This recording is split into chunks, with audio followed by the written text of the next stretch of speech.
Of all the people on Trump's team, Donald Trump was the most hawkish when it came to Iran. He decided to go to war on a gut feeling, period, full stop. We did extensive interviews to find out how he made that decision.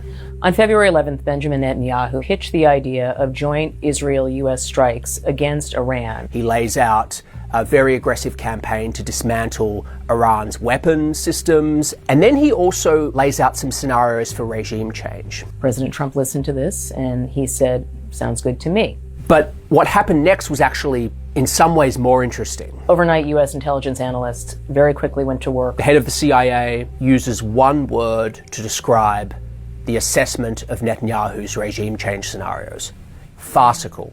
Within the next few weeks, there were a number of discussions about what might come next.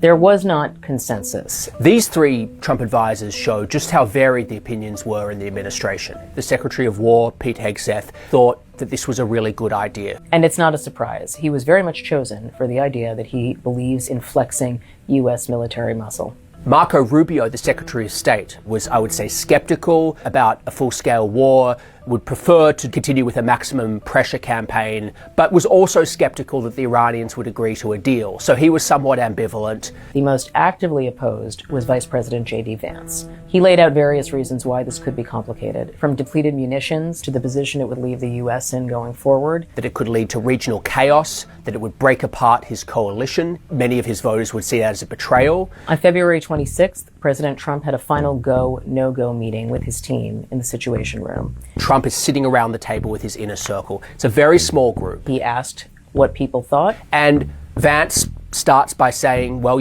I think it's a bad idea, but if you do this, I'll support you. Pete Hegseth remained where he was, believing that Iran was going to have to be dealt with anyway, might as well do it now. And Rubio says, if the goal is regime change, we shouldn't do it.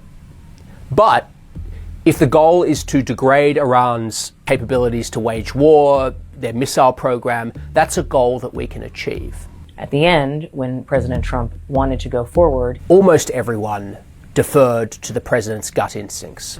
They've watched him survive being indicted, being convicted, being shot. They had seen him beat the odds so many times that it affects how they look at things and what might be doable. And at 3:38 p.m.